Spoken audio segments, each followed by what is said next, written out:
بسم اللہ الرحمن الرحیم صلی اللہ علی رسولہ الکریم وآلہ الاطیبین الاطہرین المعصومین۔ السلام علیکم ورحمۃ اللہ وبرکاتہ۔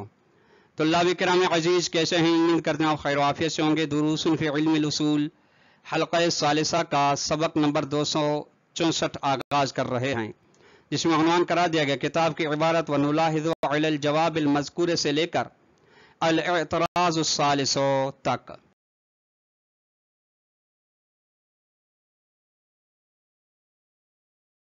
آج کا درس گزشتہ درس کا تسلسل ہے۔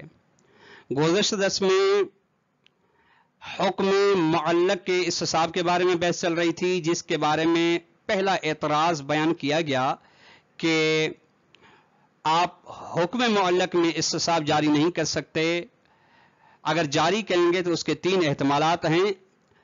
ہر صورت میں کوئی کسی نہ کسی احتمال میں کوئی رکن فاقد ہے۔ آج کے درس میں اعتراض اول کے جوابات کی بقایا چند جوابات پیش کیے گئے اور ان جوابات کا آج بقایا تسلسل بیان کیا جائے گا۔ دوسرا نقطہ ہے حکم معلق کے استصحاب کے بارے میں دوسرے اعتراض کو آج کے درس میں بیان کیا جائے گا۔ آئیے عبارت کو ملاحظہ فرمائیں۔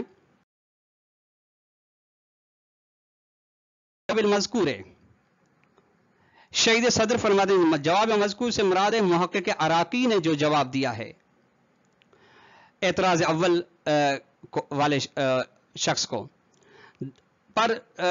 شہید صدر فرماتے ہیں ہمارا پھر اعتراض ہے، خود ہمارا اعتراض ہے۔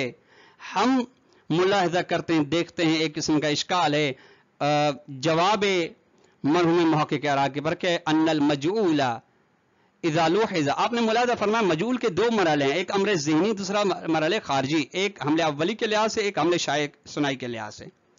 مجعول اذا لوحظ بما هو امر ذہنی،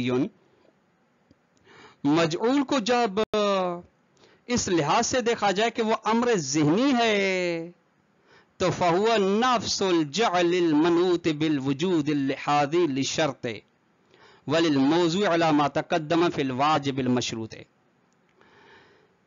اگر امر ذہنی کے لحاظ سے ہے تو پھر مجعول خود وہی جعل ہے، البتہ وہ جعل جو وجود لحاظی کے ساتھ مشروط ہے، منوط ہے شرط کے لیے، یعنی شرط کا جو وجود لحاظی ہے اس کے لحاظ سے ہے، اور وللموضوع کے لیے ہے علامہ اس بنا پر جو بات بیان ہو گئی ہے واجب مشروط میں۔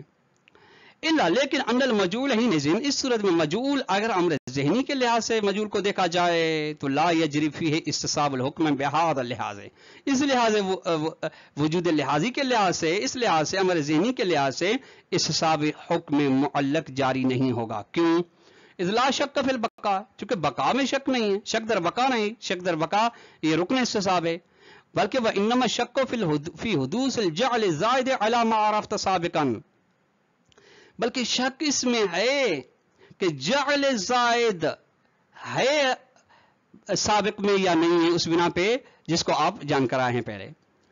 یہ ایک مرحلہ، یعنی مجعول کو امر ذہنی کے لحاظ سے آپ دیکھتے ہیں۔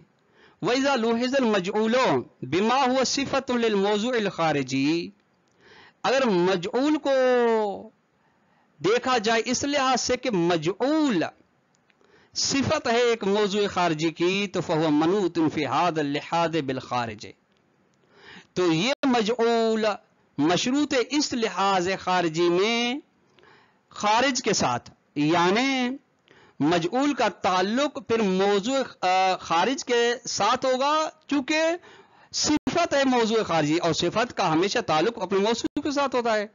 فما لم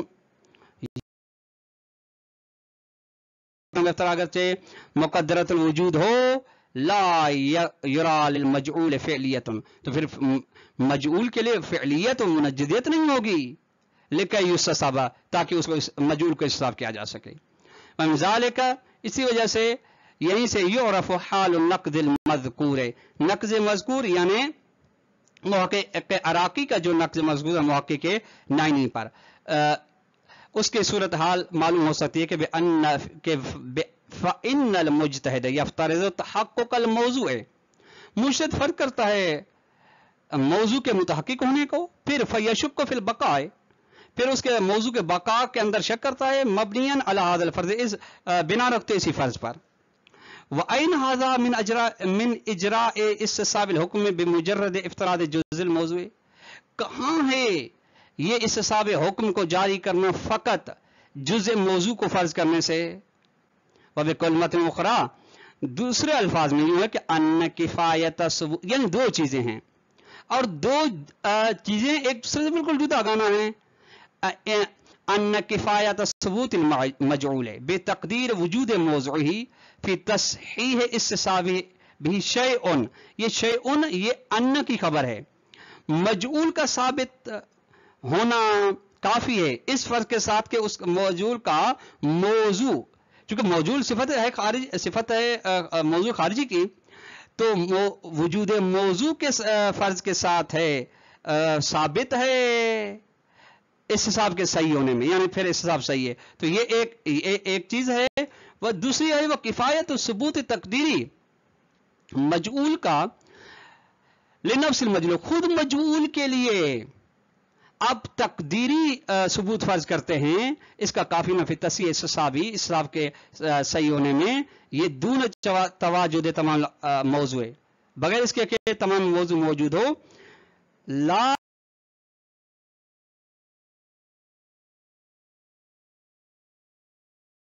خارجن ولا تقدیم، یعنی نہ خارج میں موجود نہ فرض میں، یہ شیء آخر، یہ ثابت ہونا دوسری چیز ہے. وہ تحقیق کو یہاں سے شہید صدر اپنا نظریہ بیان فرماتے ہیں ان اشکال و جوابات کے ذیل میں. فرماتے ان اناطۃ الحکم بالخصوصیت الثانیۃ فی مقام الجعل، حکم جب مشروط ہوتا ہے دوسری خاصیت کے ساتھ مقام جعل میں، دو خاصیت تھی ٹھیک ہے حرمت کے، تارتاً یہ ایک دفعہ اناط حکم کا مشروط ہونا تکون فی عرض اناطتہ بالخصوصیت الاولی، پہلی خصوصیت کے مقابلے میں ہے، یعنی پہلی خصوصیت کے مشروط کے مقابلے میں. مثلا یہ دو طرح سے دیکھیے بیان کیلا، مثلا یوں کہا جائے العنب المغلی حرام، وہ عنب جو غلیان پیدا کرے وہ حرام ہے، ایک دفعہ یہ ہے. وہ اخرى دوسری دفعہ تکون، یہ حکم کا مشروط ہونا علی نحو مترتب طولی، عرضی نہیں ہے، مقابل میں نہیں ہے بلکہ طول میں ہے. بمعنی ان الحکم یقید بالخصوصیت ثانیت، یعنی حکم کو مقید کیا گیا خاصیت دوم کے ساتھ، بما ہوا مقید بہا، اس لحاظ سے کہ حکم مقید ہے بہا خاصیت ثانیہ کے ساتھ، ینات بالخصوصیت الاولی، بس اس لحاظ سے خاصیت اول کے ساتھ بھی مشروط ہے. بیان کیلا مثلا العنب اذا غلا حرم، عصیر عنبی جب غلیان پیدا کرے تو حرام، یہ دو مختلف ہو گئے. تو فإن العنب ہونا یکون موضوعا للحرمت المنوطۃ بالغلیان، تو یہاں پہ عنب موضوع ہے اس حرمت کا جو حرمت مشروط ہے غلیان کے ساتھ، خلافا للفرضیت الاولی، برخلاف العنب المغلی حرام میں، یہ فرضیہ اولی، اس کے برخلاف التی کان العنب المغلی بما هو كذلك موضوعا للحرمت، وہ جہاں پہ خود عنب مغلی موضوع ہے حرمت کا. ففی الحالۃ الاولی یتضح الاعتراض الاول، پہلی صورت میں یعنی العنب المغلی حرام میں، یعنی جہاں پہ حکم معلق نہیں ہے یہاں پہ اعتراض بالکل وارد ہو سکتا ہے. اعتراض اول ولا یجری الاستاف فی القضیۃ الشرطیۃ، لیکن استاف جاری نہیں ہوگا قضیہ شرطیہ میں، یعنی دوسرے میں، یعنی کون سا دوسرا تھا العنب اذا غلا حرما، کیوں؟ لانہا، کیونکہ قضیہ شرطیہ امر منتظر للجعل ولیست ہی الحکم المجعول، چونکہ قضیہ شرطیہ ایک امر انتزاعی ہے جس کو انتزاع کیا گیا جعل سے، خود حکم نہیں جس کو مجعول کیا جعل کیا گیا ہو. وعمل فی الحالۃ الثانیہ، تو دوسری صورت میں یعنی شرط والی میں فلا باس بجریان الاستاف فی نفس القضیۃ الشرطیہ، ہاں خود قضیہ شرطیہ کے اندر پھر جاری استاف جاری کر سکتے ہیں، اس میں کوئی حرج نہیں. التی، وہ قضیہ شرطیہ واقع العنب موضوع لہا، جس میں عنب موضوع واقع ہوئے، یعنی العنب اذا غلا حرما، یعنی حرمت کا موضوع عنب ہے. کیوں؟ لأنها جو قضیہ شرطیہ مجعولۃ من قبل الشارع بما هي شرطیۃ،